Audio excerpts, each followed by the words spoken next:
Ku melupakan yang di belakangku. Ku serahkan diriku hanya padamu, Yesus, dan ku berlari kepada tujuanku.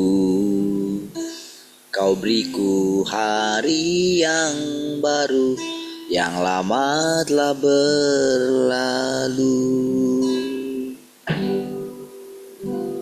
Ku melupakan yang di belakangku.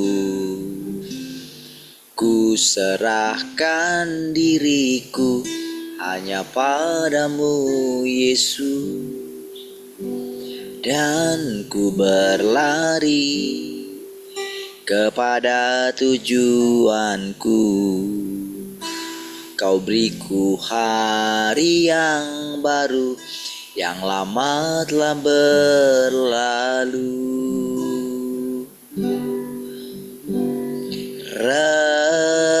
Rencanamu, oh Tuhan, indah bagiku, tak terbatas oleh pikiranku.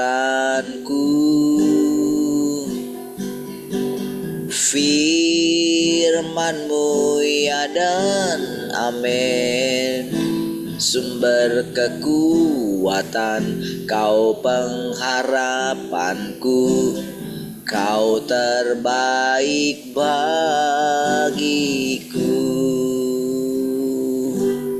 Ku melupakan yang di belakangku. Ku serahkan diriku dan ku berlari kepada tujuanku. Kau beriku hari yang baru, yang lama telah berlalu.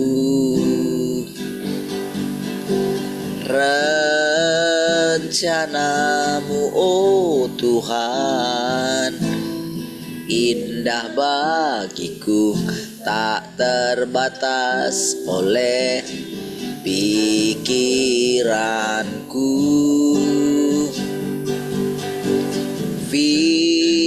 Firman-Mu ya dan amin, sumber kekuatan, Kau pengharapanku, Kau terbaik bagiku. Oh, rencanamu, oh Tuhan, indah bagiku, tak terbatas oleh pikiranku.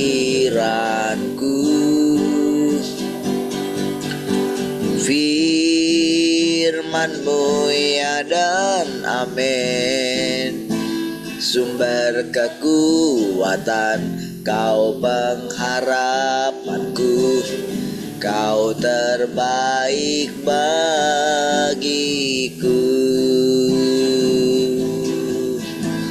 Kau terbaik bagiku.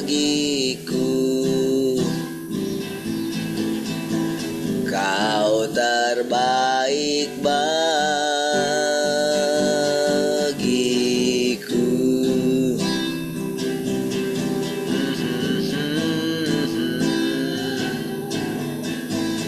Kau yang terbaik bagi kami, Tuhan.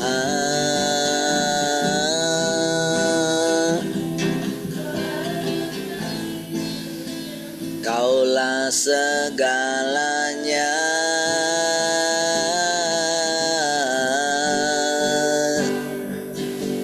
terima kasih Tuhan buat kasih setiamu.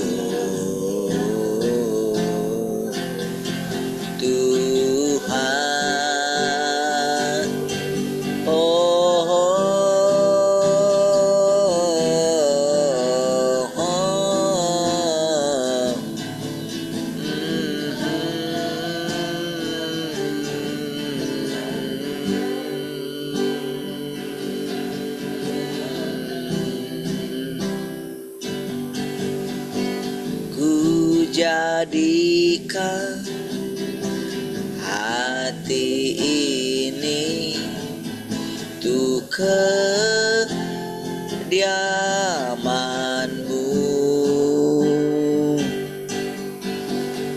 Ku serahkan hidup untuk-Mu, Allahku.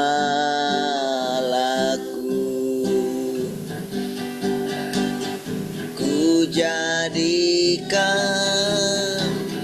hati ini untuk kediaman-Mu.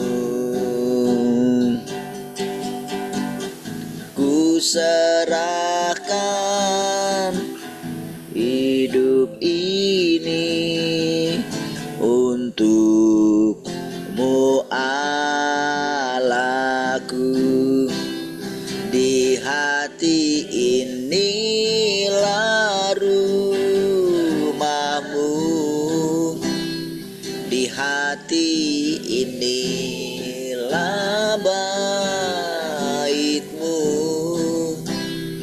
Dimanapun ku kan berada,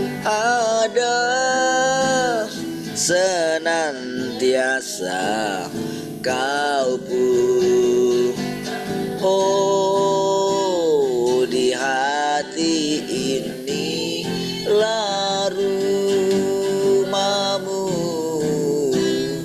di hati inilah bait-Mu.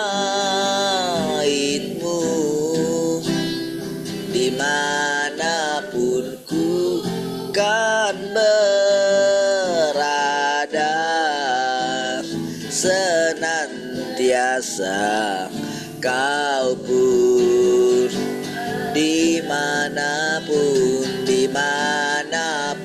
ku kan berada, senantiasa Kau pun ada, senantiasa Kau pun ada.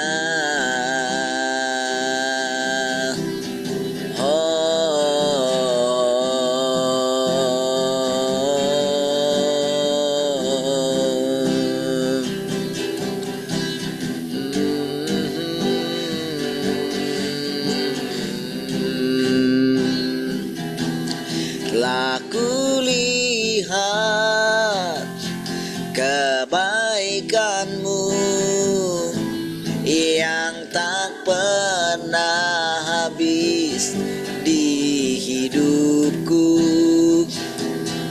Ku berjuang sampai Kau dapati aku tetap setia.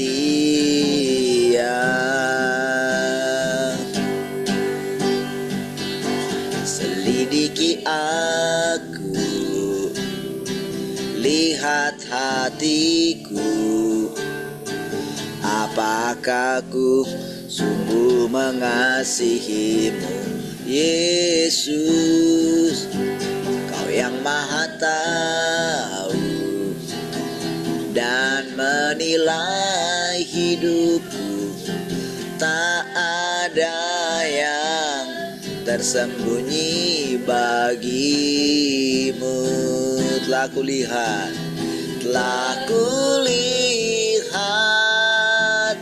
kebaikan-Mu yang tak pernah habis di hidupku. Ku berjuang sampai akhirnya Kau dapati aku tetap setia. Telah kulihat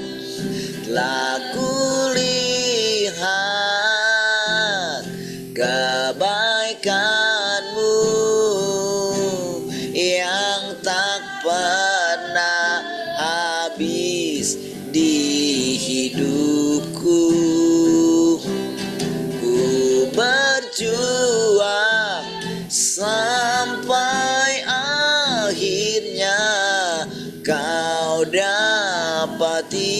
aku tetap setia, ku berjuang sampai akhirnya kau dapati aku tetap setia, kau dapati aku tetap setia.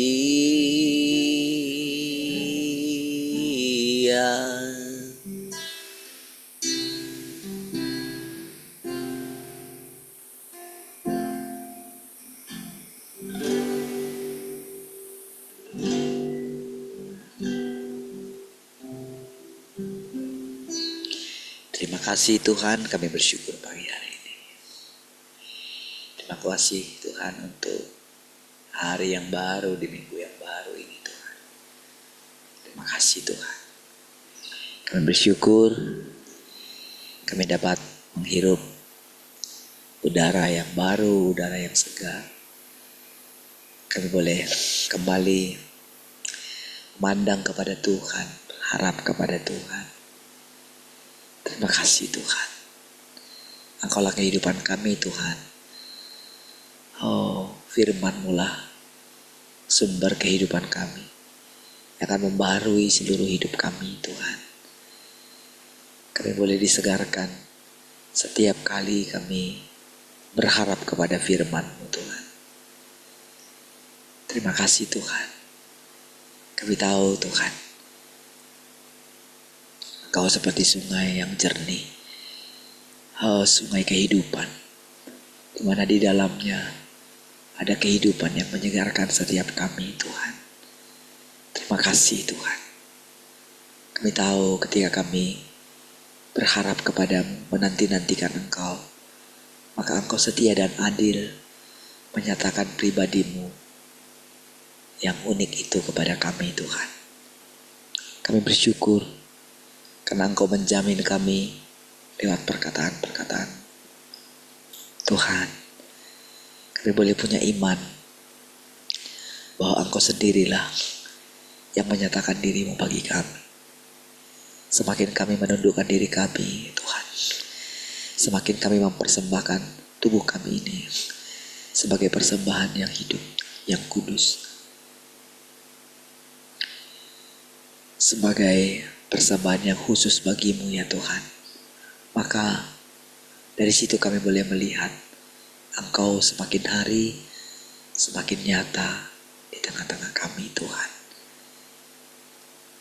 Dengan iman kami boleh berkata, kerajaan surga turun di tengah-tengah kami Tuhan. Turun bagi seluruh keluarga kami ya Tuhan. Oleh karena Engkau ada di dalam kami, Engkau ada di sini, maka kami boleh menatap masa depan kami Tuhan. Kami boleh menatap tanah perjanjian yang sudah Engkau siapkan bagi kami. Rumah yang sudah Engkau ciptakan bagi kami, yang sudah Engkau bangun sendiri Tuhan. Terima kasih Tuhan, kami bersyukur. Terima kasih Tuhan.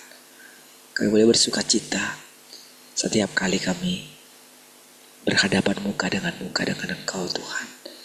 Terima kasih Tuhan. Mari silakan Tuhan. Kami rindu mendengarkan perkataan-perkataan-Mu. Haleluya. Mari kita yang mengasihi Tuhan sama-sama katakan amin. Baik. Tuhan, shalom semua, selamat pagi.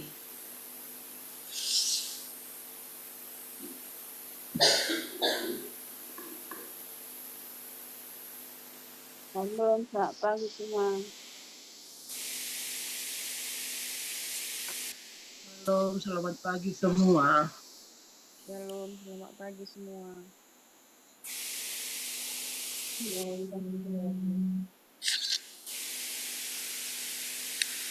Shalom, selamat pagi semuanya. Baik.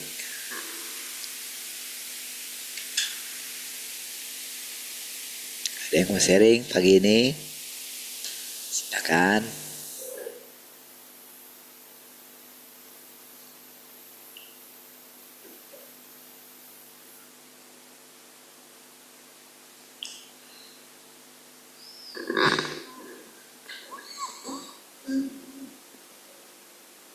Coba nanti colokan. Baik, ada yang mau sharing pagi ini?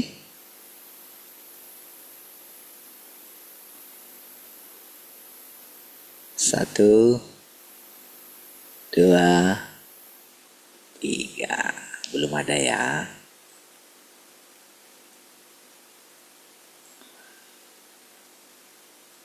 Baik.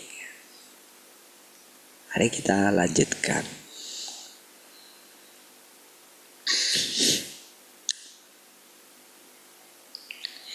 Meskipun itu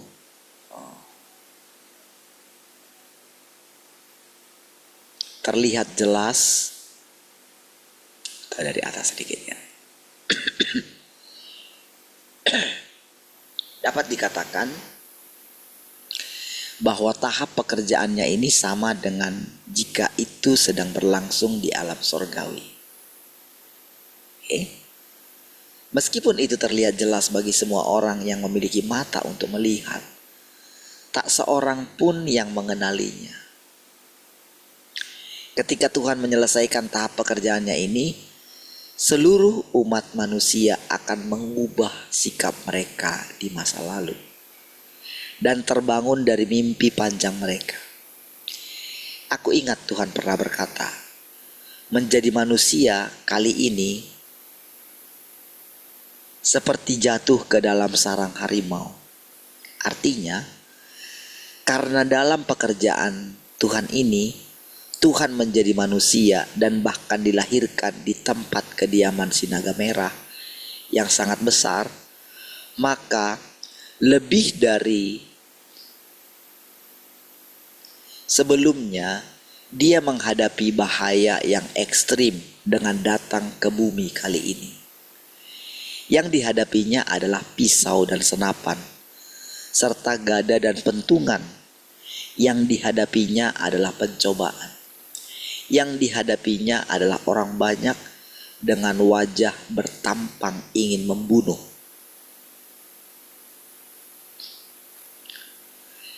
Dia berisiko terbunuh setiap saat. Tuhan datang dengan membawa murka bersamanya. Namun dia datang untuk melakukan pekerjaan penyempurnaan, yang berarti dia datang untuk melakukan bagian kedua dari pekerjaannya, yang berlanjut setelah pekerjaan penebusan. Nah, berarti kan saudara, dia yang berbicara ini adalah Tuhan itu sendiri. Sekaligus dia adalah manusia yang bisa, yang mengalami dunianya kita.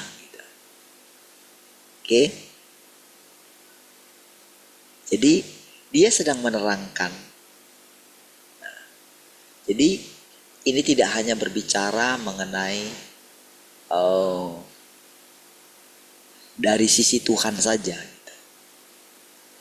tapi ini lebih nyata karena dia berbicara dari sisi kita manusia. Nah, makanya saudara, saya coba katakan kepada anak-anak itu, coba kalian alami, coba kalian bayangkan kalau kalian adalah nabi-nabi yang kalian baca itu, yang kalian pelajari itu. Kasih mereka kebebasan untuk coba mulai memahami bagaimana kalau orang-orang yang dipilih oleh Tuhan itu adalah mereka.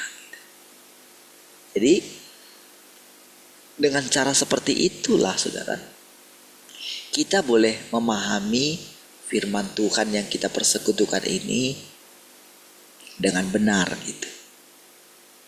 Jadi disitulah kita tahu apa artinya Tuhan ada di antara kita, dengan pemahaman itu. Saudara, dengan adanya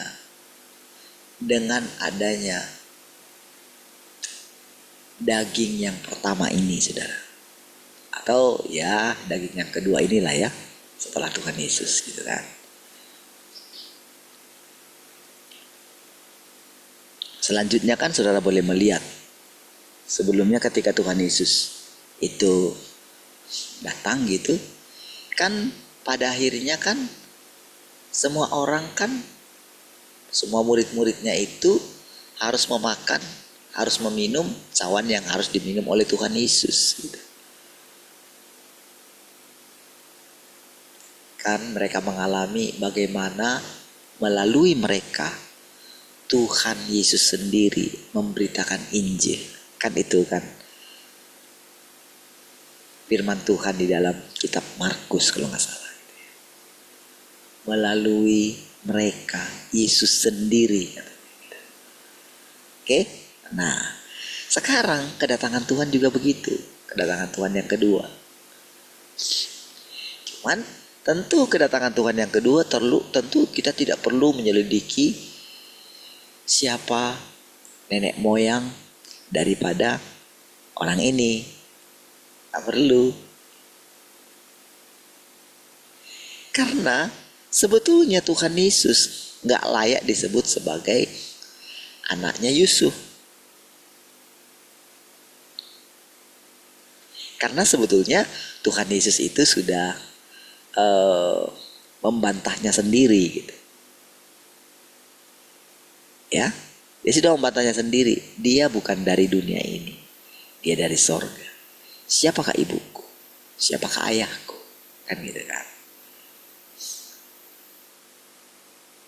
Atau lebih tepatnya, siapakah keluargaku yang sesungguhnya? Oke? Nah, jadi saudara, sama dengan ini saudara. Jadi ya orang ini kan tentu sama seperti kita awalnya. Ya, saya juga sama seperti saudara pada awalnya. Tapi begitu saya memakan firman ini, disitulah pola pikir saya berubah. Sama saudara juga seperti itu nanti. Disitulah perlahan-lahan Tuhan itu menampakkan dirinya yang sesungguhnya. Kepada siapa? Tentu kepada kita. Cara saya bicara pun sudah menjadi berubah jadinya kan? Saudara menyadarinya kah? Cara berpikir saya juga berubah. Saudara juga akan seperti itu pada akhirnya. Karena diam-diam Roh Kudus yang ada di dalam saudara sudah mampu menenangkan hati saudara. Karena secara perlahan engkau mulai menundukkan dirimu dengan secara sukarela. Jadi kalau saya katakan dirimu, sama itu diri saya juga. Kalian pahami gitu ya? Dengan mendengarkan perkataan ini, apa yang saudara rasakan mengenai Tuhan itu gitu? Mengenai Tuhan yang di sorga dulu. Apa yang saudara temukan? Apa yang saudara alami? Bukankah Tuhan itu sangat lembut? Bukankah Tuhan itu sangat unik? Bukankah Tuhan itu sangat indah gitu? Siapa pribadi yang seperti Tuhan itu? Lihat, dia tidak mengingat pelanggaran kita. Dia tidak mengingat segala dosa kita. Dia tidak mengingat segala kejengkelan hati kita yang menjengkelkan dia gitu. Ya. Bagi dia saudara, setiap kali berjumpa dengan kita, itu adalah hari yang baru, yang lama tidak pernah dia ingat. Nah gitu. Dan diam-diam dia mulai melatih kita untuk hidup seperti itu. Seperti itulah nanti saudara, dunia yang lama ini dihapuskan. Seperti itu juga lah segala masa lalu kita itu akan digantikan dengan masa depan yang penuh pengharapan. Dan saudara, kalau saudara mengikuti tadi doa yang saya sampaikan terakhir itu ya, yang saya katakan terakhir itu, tentang bagaimana Tuhan menyatakan segala sesuatu itu baru setiap hari.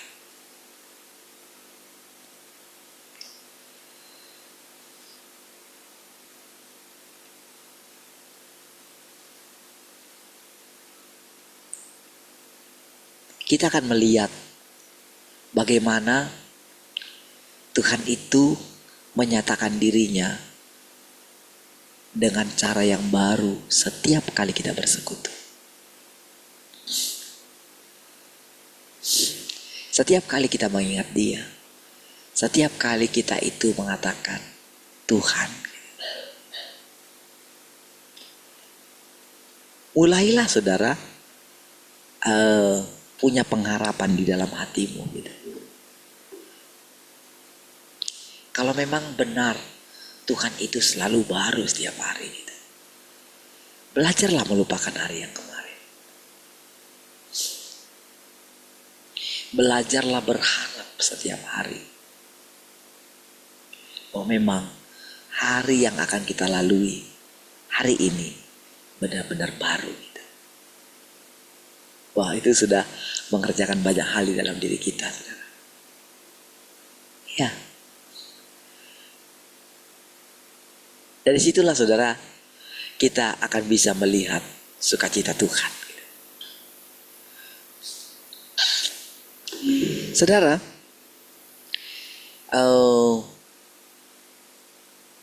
kalau saya baca ini 1 bulan yang lalu, 2 bulan yang lalu, saya nggak tahu kapan ini dibacanya gitu ya. Tapi pilihan ada di tangan saya. Apakah saya tetap dalam pemikiran yang kemarin atau dengan pemikiran yang sekarang? Kalau ingat saya dulu membaca ini saudara, karena saya belum tahu, karena mungkin saya belum mengalami pekerjaan Tuhan di dalam diri saya gitu ya. Atau ya bisa dikatakan pekerjaan Tuhan kan itu kan belum pekerjaan saya.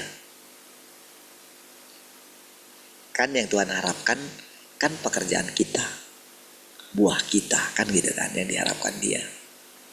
Kalau pekerjaan Tuhan kan itu anugerah gitu, yang kita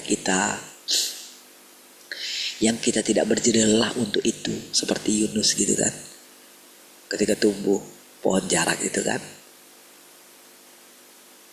dia tidak bersusah payah gitu, yang tumbuh 1 malam dan hilang juga 1 malam gitu. Jadi segala yang kita miliki, segala karunia, kalau kita sampai ke sini, tentu ya bisalah kita katakan, ya bukan karena usaha kita. Tiba-tiba saja kan kejadiannya gitu. Saya bersusah payah ingin bagaimana mempertahankan ministry yang kemarin kan. Sampai ulak balik saudara ke Jakarta gitu kan, bertemu dengan orang-orang itu gitu. Saya seperti pemimpin mereka yang ajak mereka berbicara gitu. Tapi begitu beberapa kali balik, wah tiba-tiba keluarlah dari situ. Wah itu kan sesuatu yang gak saya rancangkan kan. Makanya ya orang-orang kaget juga gitu. Kok cepat sekali dia berubah.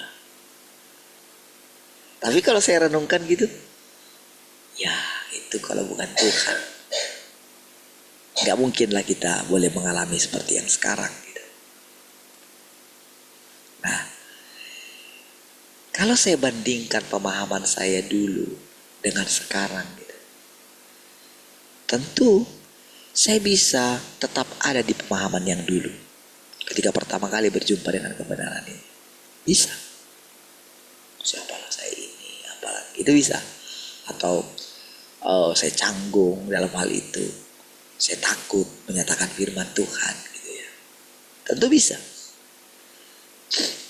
Tapi sekarang ketika pertumbuhan Tuhan,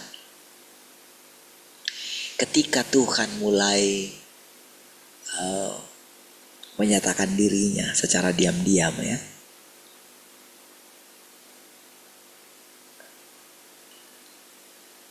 tentu respon saya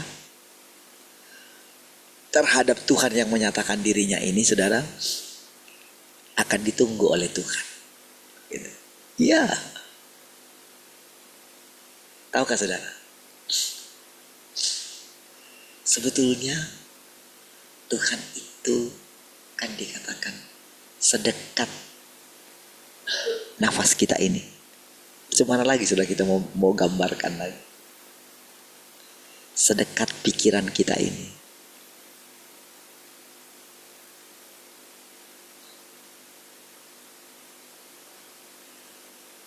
Jadi sebetulnya ketika Tuhan Yesus berkata, Allahku, Allahku, mengapa engkau meninggalkan aku? Memang di mana? Tuhan itu di mana sih? Bapaknya itu di mana? Oh, selama ini dia bersama-sama dengan bapaknya terus kok. Adakah tempat yang bisa menjadi tempat persembunyian bapaknya itu? Ada nggak? Coba ikuti cara berpikir Tuhan. Dia sendiri bilang, Filipus, aku heran lah lihat kalian ini. Masa sekian lama aku bersama dengan kamu, dengan kalian. Kalian belum melihat Bapa. Percayalah ya. Kalau kalian lihat aku, kalian sudah lihat Bapa. Gitu. Lalu kenapa dia bisa mengatakan, Bapakku, Bapakku, kenapa engkau meninggalkan aku? Di mana engkau? Cobalah saudara. Adakah yang menjadi tempat persembunyian Tuhan? Sedangkan kita aja, kemanakah aku dapat pergi menjauhi roh-Mu Tuhan?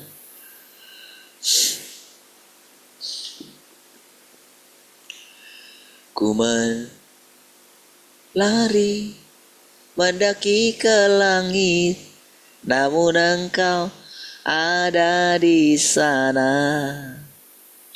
Kemana Daud bisa pergi menjauhi roh Tuhan? Gak bisa, di mana-mana ada Tuhan.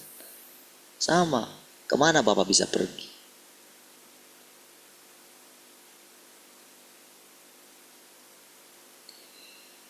Tuhan bisa, Bapa bisa meninggalkan Yesus hanya dengan berfirman. Langsung firman itu diucapkan oleh Allah di dalam hatinya Yesus. Maka dia bereaksi. Apa reaksinya? Kenapa engkau meninggalkan aku, Bapa? Gitu loh.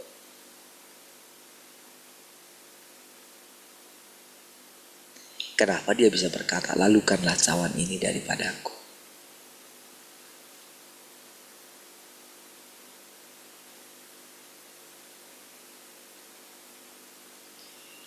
Coba mulai bayangkan, kira-kira sekarang Tuhan yang saudara kenal dengan Tuhan yang dulu itu, kira-kira gimana perbedaannya? Saya bisa jawab dalam hati saudara. Saya bisa sekarang bebas bertanya itu kepada saudara. Karena Tuhan sudah mulai mendapatkan tempat dalam hatimu. Ya, karena firman-Nya kan. Dan itu berkat saudara. Itu upah. Bagi orang yang setia, yang tekun mencari Tuhan. Bagi orang yang mau menundukkan hatinya.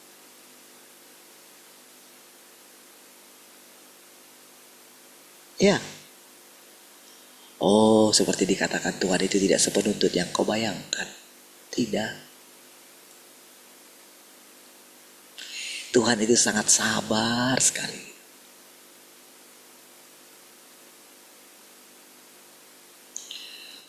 Jadi mungkin berapa hari yang lalu rasanya kau melihat Tuhan itu murka. Tapi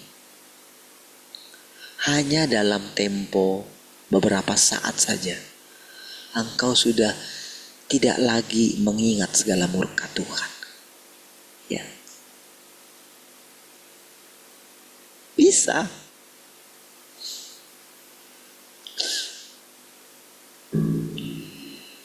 Saudara, semakin kita merenungkan tentang Tuhan ini, saudara, rasanya kan kalau misalnya kita melakukan pekerjaan kita, rasanya kan nggak tahu Tuhan di mana kan? Kenapa? Karena pikiran kita larut dengan pekerjaan kita, larut dengan keadaan kita. Kan ada banyak kan hal yang membuat pikiran kita itu kemana kan? Kalau kita sakit, maka pikiran kita ada ke situ.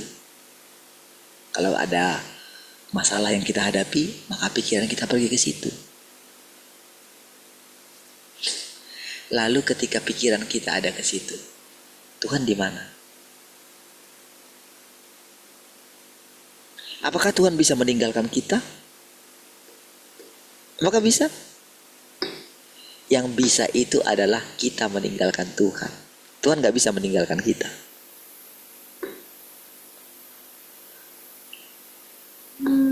Semua kita ada di dalam Dia kok. Tapi Dia harus meninggalkan kita demi kita, bukan demi Dia.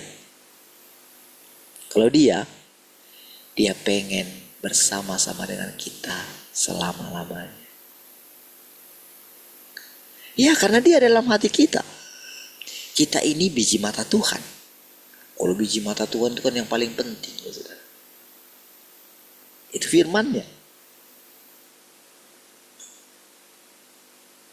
Oh, saudara, ribuan tahun Dia bekerja demi mendapatkan kita, demi mendapatkan kelompok ini, saudara. Ya.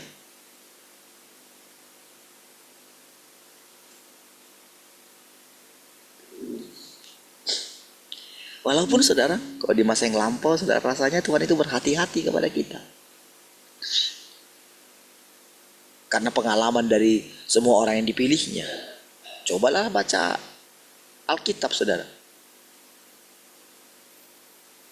Petrus mungkin yang sangat dikasih oleh Tuhan. Cobalah lihat bagaimana dia itu berubah menjadi iblis. Kan itu kan, anyahlah engkau iblis.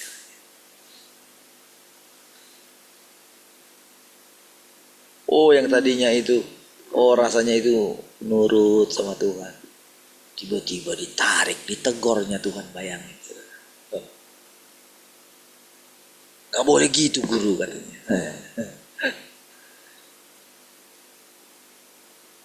Loh. Kenapa kamu nih Petrus? Kamu kesetanan dari mana kamu tadi? Lihat. Sampai-sampai ketika dia mengatakan, maukah engkau mengasihi aku lebih daripada yang lain?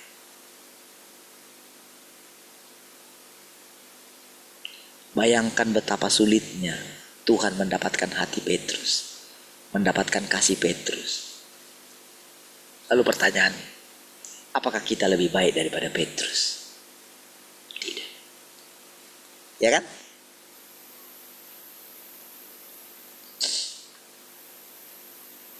Enggak lah.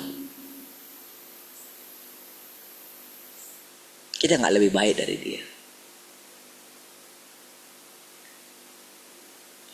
Tetapi menurut ukuran waktu, kita harus lebih baik dari dia. Ya, karena kita ini pekerjaan Tuhan yang terbaru. Petrus adalah pekerjaan Tuhan yang lama. Kita ini pekerjaan Tuhan yang baru. Jadi bayangkan saudara, bagaimana Tuhan yang selalu baru itu mengharapkan setiap generasi tentu lebih baik dari kemarin. Oh, itu Tuhan taruh dalam hati kita. Makanya saudara, setiap kali Tuhan berfirman, saudara mesti menemukan bahwa memang dia selalu baru. Saudara akan menemukan nanti betapa luapan hatinya Tuhan itu. Jadi benar-benar Tuhan itu seperti air yang berbual-bual gitu loh saudara. Iya, tak terbendung dia. Keindahannya itu tidak terkira. Saya nggak tahu gimana caranya menggambarkan. Biar kiranya Roh Kudus itu membuka hati saudara sehingga saudara bisa menggambarkannya sendiri sesuai dengan tingkat pemahaman saudara. Iya.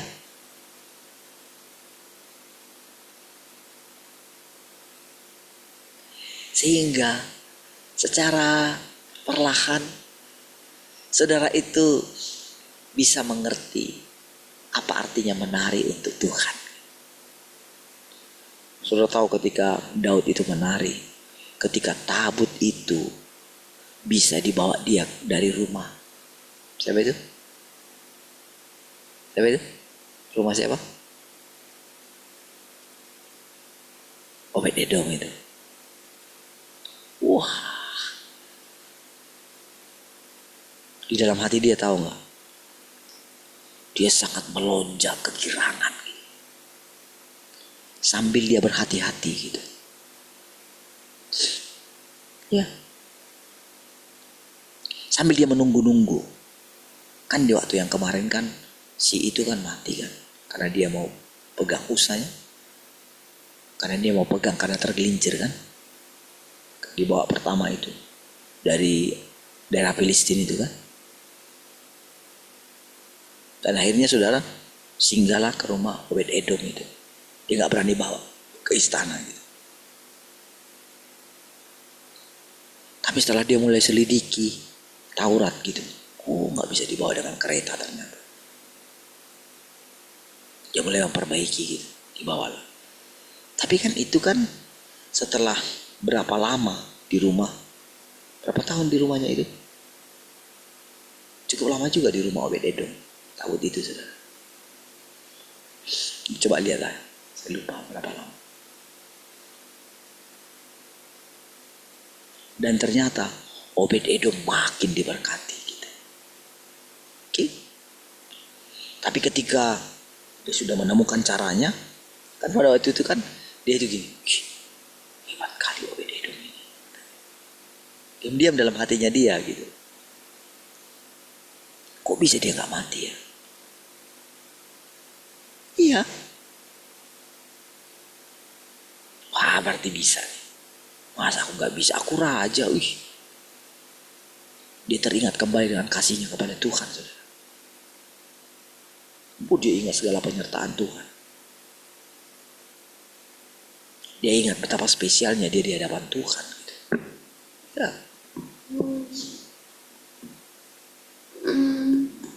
Maka dia kumpulkan kekuatannya untuk membawa itu kembali. Pokoknya tabut Tuhan harus ada dekat istanaku. Nggak bisa. Karena Tuhan itulah yang membuat aku bisa seperti ini. Gitu. Dan tabut itu adalah miliknya Tuhan, lambang kehadiran Tuhan. Nggak bisa.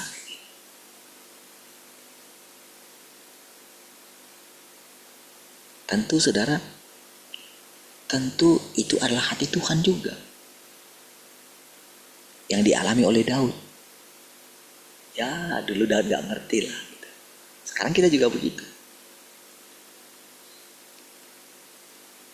Kenapa kemarin saudara kita itu masih sulit menerima kalau Tuhan ada di antara kita?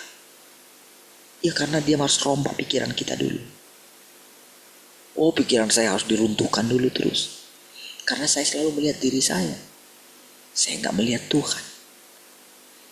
Kalau seandainya kita terus fokus sama Tuhan. Yang kita lihat itu Tuhan.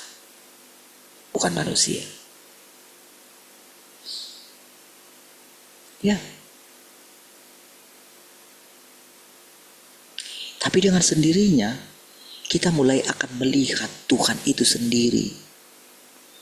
Akan melihat diri kita itu benar-benar seperti kita melihat Tuhan itu sendiri. Ya. Inilah yang coba diterangkan Tuhan kepada kita.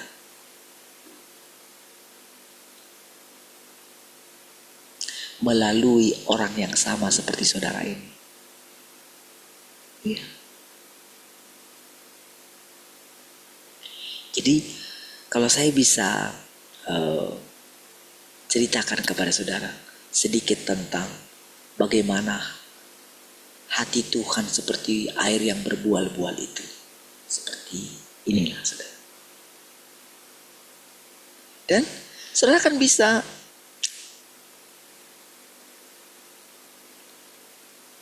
mengertinya bukan dengan memahami perkataan saya, bukan. Tetapi dengan mengalami apa yang saya katakan di dalam hati saudara. Iya. Itu baru mengenal Tuhan artinya. Iya. Baru saudara bisa dikatakan mulai mengenal Tuhan. Jadi mengenal Tuhan itu bukan doktrin, bukan pelajaran, bukan pengetahuan.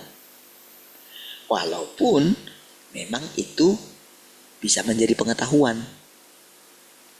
Tapi yang dimaksud mengenal Tuhan itu intinya bukan pengetahuan, tapi pengalaman. Mengalaminya sendiri. Saya harap saudara mulai mengerti maksudnya. Jadi kalau saya gambarkan tentang bagaimana pengalamannya Daud itu, bagaimana hatinya itu mengkebu-kebu gitu. Wah, cobalah bayangkan sedikit saudara,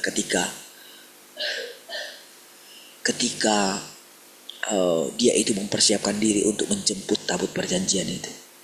Oh, hanya dia yang tahu dengan Tuhan. Orang lain gak tahu. Iya, ada karena apa? Orang-orang tidak tahu bagaimana hatinya Daud begitu melekatnya dengan Tuhan itu. Oh, sejak dia di dalam, bayangkan, sejak dia itu mulai mengerti yang baik dan yang jahat, saudara. Ya, ketika dia mulai mengenal siapa dirinya, ketika dia mulai merenung sendirian di padang penggembalaan, saudara. Ketika dia harus menghadapi singa, menghadapi ular gitu, menghadapi para perampok-perampok, saudara. Dan Tuhan begitu setia melindungi dia. Oh, sudah perjalanan yang panjang dialami dia.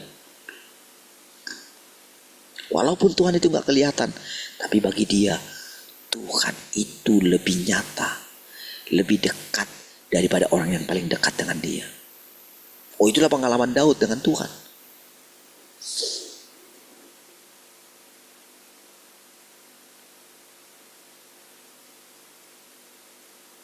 Jadi ketika dia itu diberikan kesempatan sekali lagi untuk membawa tabut itu, saudara.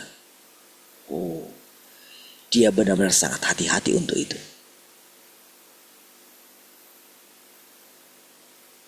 Makanya kan ketika mati si Usa itu, saudara, dia marah loh, saudara, marah sekali, saudara. Tapi dia nggak tahu mau marah sama siapa. Dia kan nggak bisa dipaksain dia, si Usa itu harus seperti dia.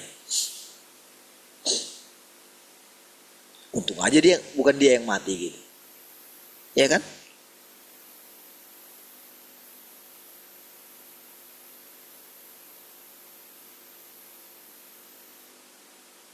Justru kan orang itu kan ingin menolong. Wong Daud aja nggak tahu, apalagi dia gitu.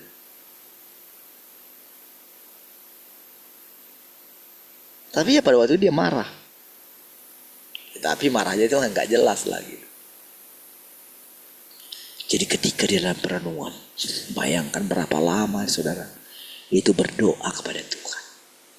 Dia tidak menemukan jawaban. Sampai ketika dia baca Taurat itu. Dia baca itu dengan baik, saudara. Baca dengan tenang. Diam-diam dia berdoa. Dan Roh Kudus mulai memberikan inspirasi kepada dia. Tiba-tiba dia itu seperti melonjak kegirangan. Ya. Ketika dia melonjak kegirangan, diam-diam dipanggil orang-orang, dipanggil nabi-nabi, dipanggil imam-imam. Dia persiapkan semuanya. Tapi ada sesuatu yang disimpan dia antara dia dengan Tuhan. Kenapa saudara? Oh, Tuhan gak kasih tahu semua.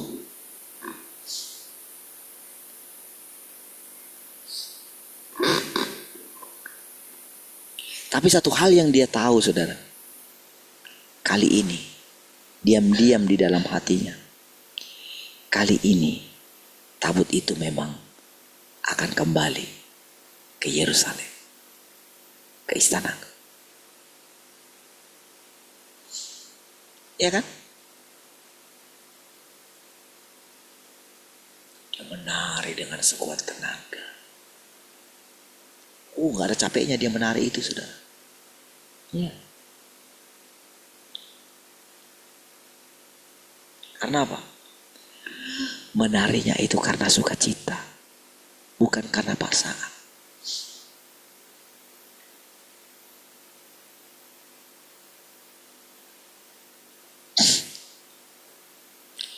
Itulah yang dikatakan cinta yang sangat kuat saudara. Dan cinta yang seperti inilah yang didambakan oleh Tuhan. Inilah benar-benar cinta. Inilah benar-benar kasih saudara.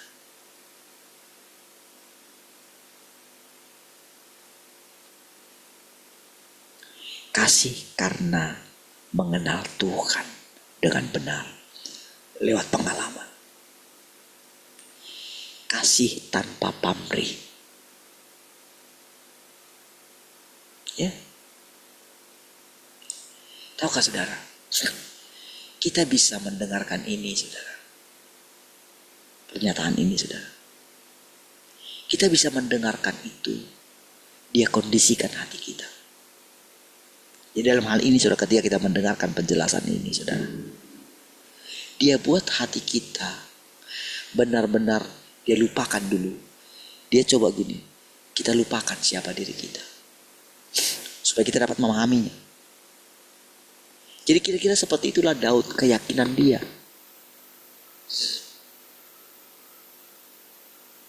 Jadi Tuhan sebetulnya yang membuat Daud itu yakin. Jadi tanpa disadari saudara, Tuhan terlibat di dalamnya. Ya.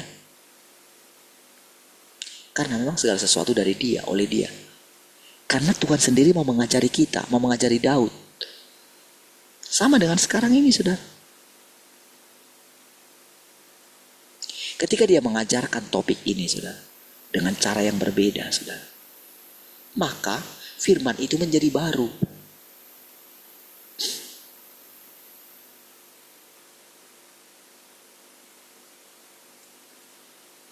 Jadi dia saudara,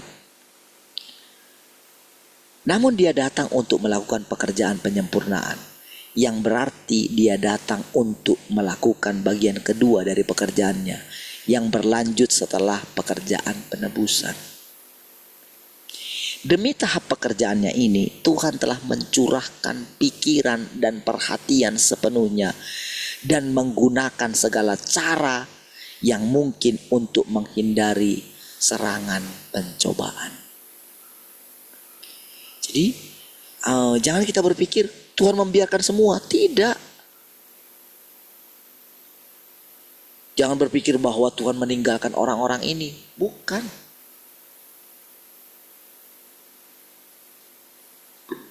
Dia benar-benar seperti yang saya katakan tadi, bagaimana Daud itu saudara.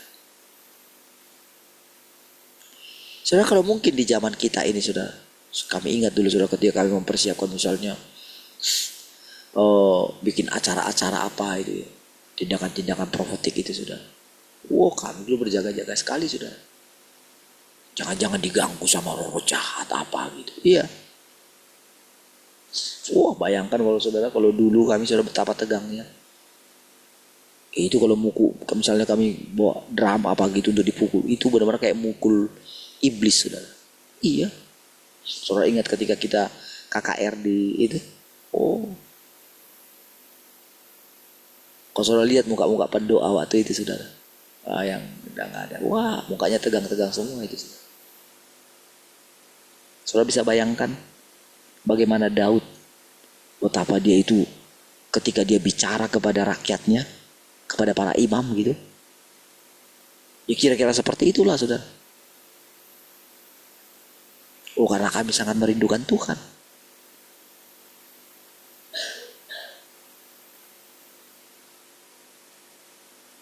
Misalnya kalau ketika tiup sangkakala, wah itu semua benar-benar menanti dalam hati gitu.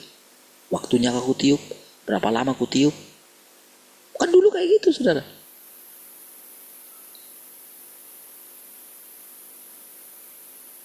Kalau ingat masa-masa itu, saudara.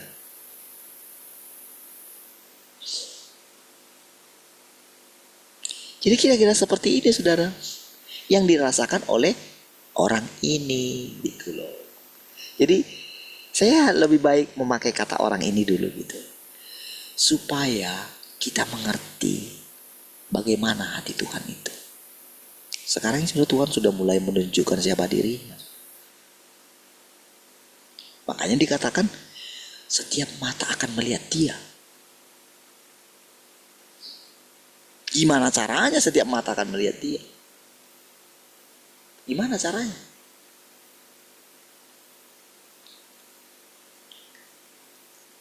Saya tanya saudara pertanyaan ini.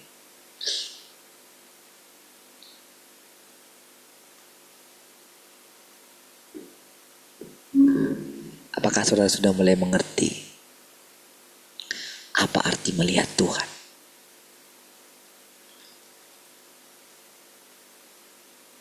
Bukankah benar saya katakan, semua kita sudah melihat Tuhan itu? Dia bilang kayak gini kok, lihat aku berdiri di muka pintu. Kita itu dipaksa untuk ini, kayak gini loh. Lihat. Gak ada kok. Percayalah, kalau engkau melihat aku, engkau sudah melihat Tuhan. Macam mana lagi bilangnya? Segamblang apa lagi Tuhan Yesus mau bicara? Berarti kira-kira siapa yang harus berubah? Apakah Tuhan? Berarti kita yang harus berubah kan? Kalau Tuhan bilang lihat, berarti kalau kita itu melihat, berarti kita sudah bertemu dengan Tuhan itu setiap hari. Mesti berani loh kita paksa pikiran kita itu. Kita mesti berani menyangkali diri kita.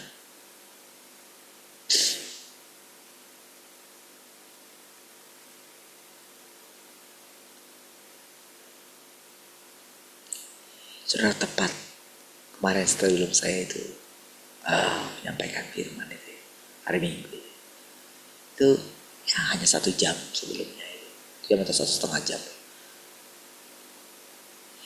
Itu saudara ketika saya berdoa itu saudara,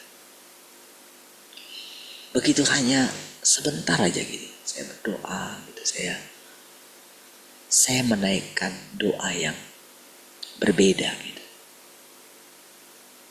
Ya.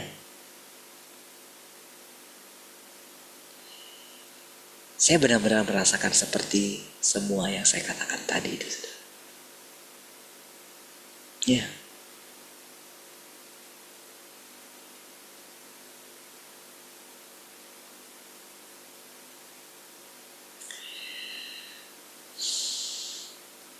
Dengan kerendah hatian menyembunyikan dirinya sendiri dan tidak pernah memamerkan jati dirinya. Itu saudara. Saudara, dengan menceritakan ini kepada saudara ya, dengan menceritakan, dengan lalu dengan mendengarkan perkataan ini kembali, saudara. Dalam hal ini, saudara, saya boleh merasakan, saudara. Saya boleh merasakan bagaimana sebetulnya memang demikian. Oke? Tapi, saudara, jauh di lubuk hatinya, saudara, dia merindukan murid-muridnya itu mulai melihat dia, mulai mengenal siapa dia. Makanya ketika dia bertanya, menurutmu siapakah aku ini?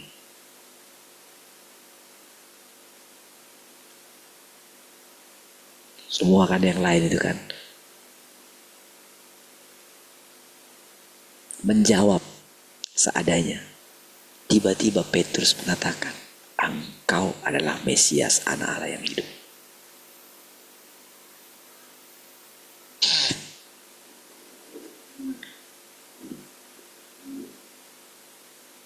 Saudara langsung, Tuhan Yesus itu saudara dia langsung, wow. Itu saudara 6 bulan terakhir, saudara. Itu 6 bulan terakhir itu, saudara. Sebelum dia disalibkan.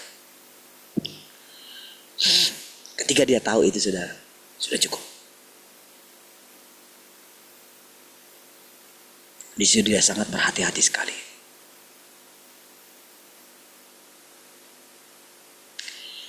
Tapi pekerjaan sekarang itu pekerjaan yang terbaru. Ya. Dia tetap tersembunyi, saudara.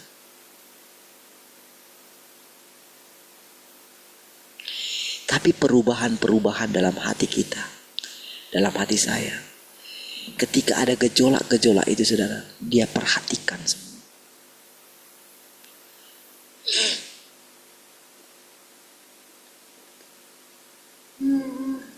Dia perhatikan.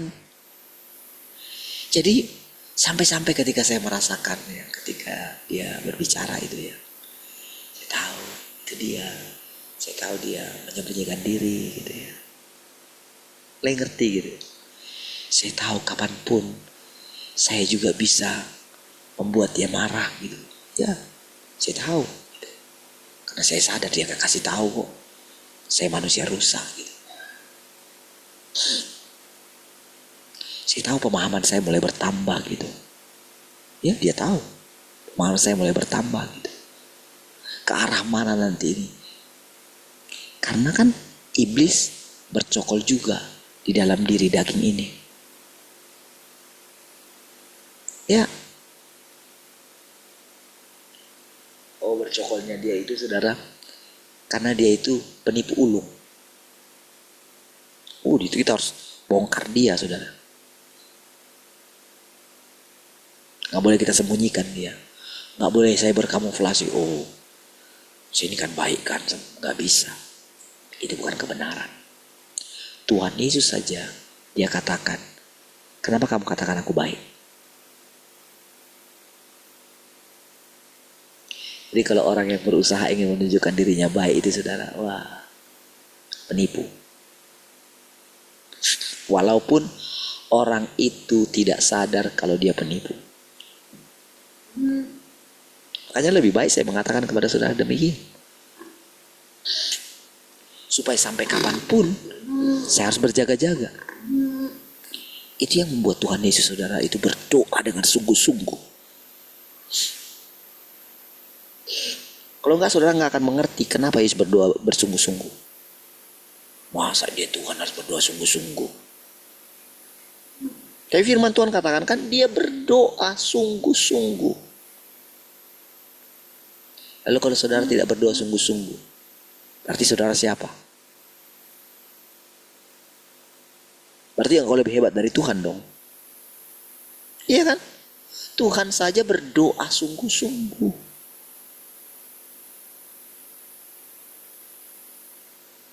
Lalu kita mengambil keputusan untuk hidup kita.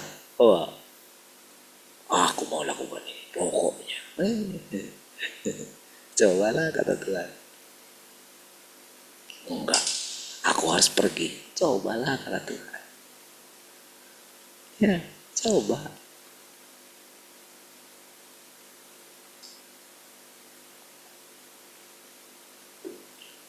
Dan ketika sudah sendirian nanti, dan kau datang lagi sama Tuhan, apa yang akan kau dengarkan?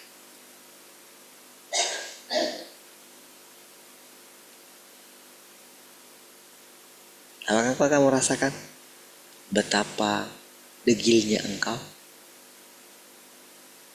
Oh saudara, ketika Tuhan bilang sama saya berkali-kali, sampai kapan kamu terus begini? Oh, itu saya benar-benar saudara merasakan karena berkali-kali berarti saudara.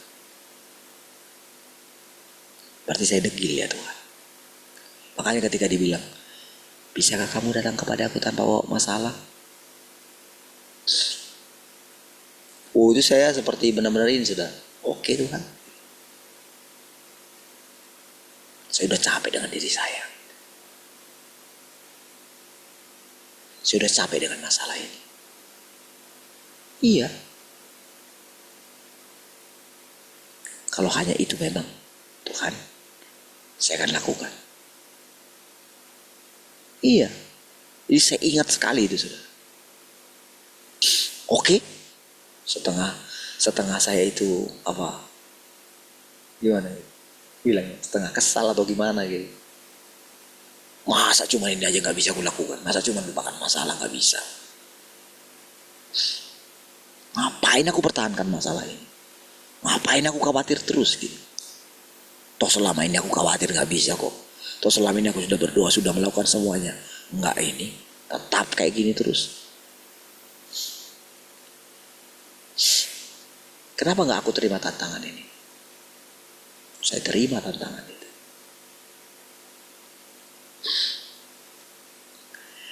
Dari situlah terbuka saudara.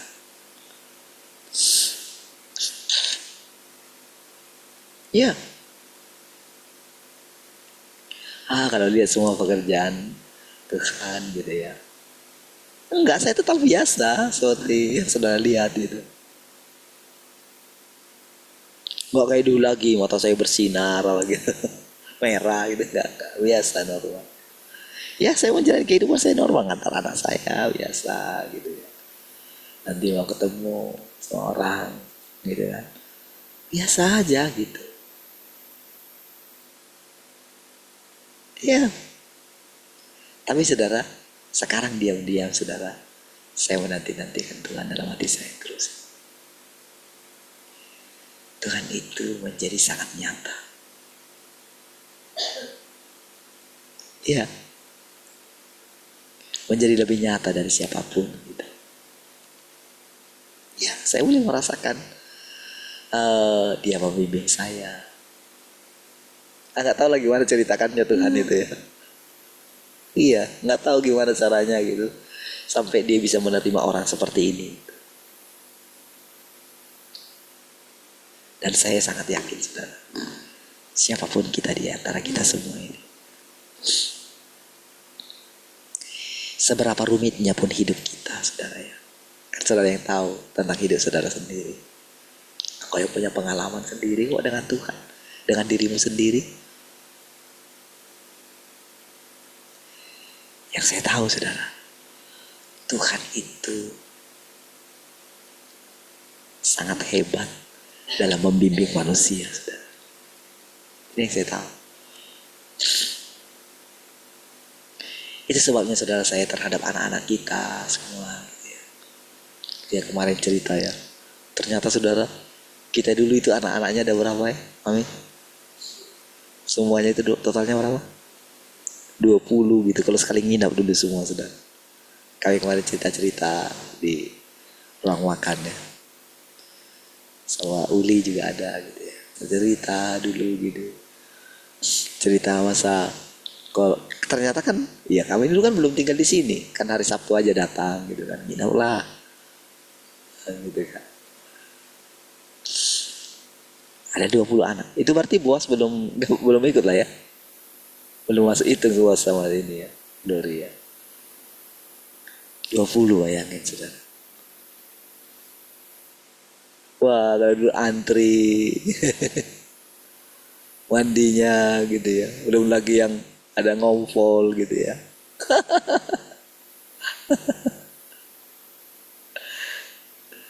Terus tinggal sisa yang berapa ini gitu ya. Ya ada yang sudah kuliah 2 gitu ya bilang gitu. Terus yang sekarang ke Nabire juga gitu ya. Bercerita tentang yang di Nabire gitu kan. Sama Brian gitu kan. Itu kan kayak kalau di kelonin dulu kan dua-dua. Satu si Brian, satu si itu ya Kepira gitu. Brian itu lama sudah harus tidur sama mamanya saudara. Tapi saudara ketika ingat lagi cerita itu ya. Saya boleh membayangkan saudara. Bagaimana Tuhan menyiapkan masa depan anak-anak kita ini saudara. Iya. Saya itu kalau dalam hal ini mengingat Tuhan ya. Mengingat janji Tuhan kepada semua anak-anak kita gitu ya. Oh rasanya saudara, ya memang pengen hidup selama-lamanya. Iya. Dan dari situ saudara saya mulai mengerti apa artinya hidup kekal itu saudara. Iya. Kenapa Tuhan bisa hidup selama ribuan tahun bahkan miliaran tahun saudara. Karena dia punya apa ya, anak ke anak ke anak ke anak ke anak ke anak ke anak, tetap anak. Tidak pernah punya cucu Tuhan itu saudara. Yang ada adalah anak. Hanya saudara kan Tuhan menyuruh orang Israel itu kan memberikan anaknya yang sulung. Makanya ketika ibu saya bilang, Tuhan kalau boleh ada satu dari anakku. Wah itu menyenangkan hati Tuhan saudara.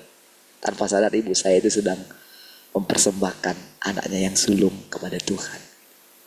Ya walaupun dia tidak tahu, dia kan hanya bilang kalau boleh salah satu dari anak saya. Tanpa sadar saudara, dia melakukan firman Tuhan saudara. Dan ketika saya menyadari itu saudara, ya, oh lama-lama saudara saya kan menyerahkan diri saya sama Tuhan. Dan melihat bagaimana Tuhan membimbing, menuntut seperti yang saya katakan sama saudara. Bisa benar-benar biasa seperti ini saudara. Sekalipun kalau dibandingkan pengenalan saya akan Tuhan dengan siapapun para pendeta yang hebat itu saudara, kalau mau bandingkan gitu ya, saya bisa sombong saudara. Ya, ya bisa aja. Tapi saudara, Tuhan mengatakan, bukankah sombong itu merasa dirimu lebih baik? Bukankah itu iblis? Mau kamu jadi keturunan iblis? Wah, iya ya Tuhan. Nggak mau lah saya. Tapi kan Tuhan bilang, ya tetap keputusanmu lah. Kamu lihat kan bagaimana Petrus aku katakan iblis gitu. Kenapa aku sampai keras mengatakan hanyalah engkau iblis? Karena wah sudah hampir enggak ketulungan sombongnya itu. Dia bilang gitu kan. Tapi Petrus tidak tahu itu masalahnya. Dia pikir dia itu sudah benar gitu. Justru dia itu sedang benar-benar dimakan sama iblis. Makanya Tuhan sampai bilang sama dia, jangan takut Petrus, aku sudah berdoa untuk engkau. Tahukah saudara, seperti itulah harusnya sikap kita terhadap anak-anak kita. Ya, doakan mereka dalam hati saudara.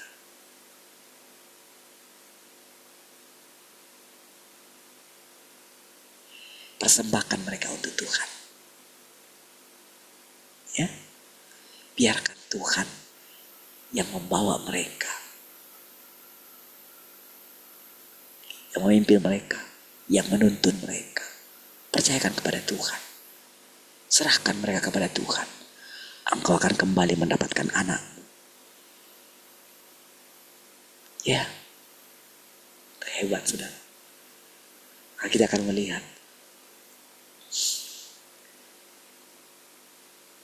dunia yang ada di depan kita. Kita akan melihat masa depan anak-anak kita. masa depan keturunan kita. Kita akan melihat bagaimana Tuhan itu memerintah lewat kehidupan kita. Baik, gitu kan saudara. Bisa kita lanjutkan lagi, kita berdoa. Makasih Tuhan, kami bersyukur pagi hari ini. Terpujilah Tuhan untuk selama-lamanya. Haleluya. Mari semua yang mengasihi Tuhan sama-sama katakan amin.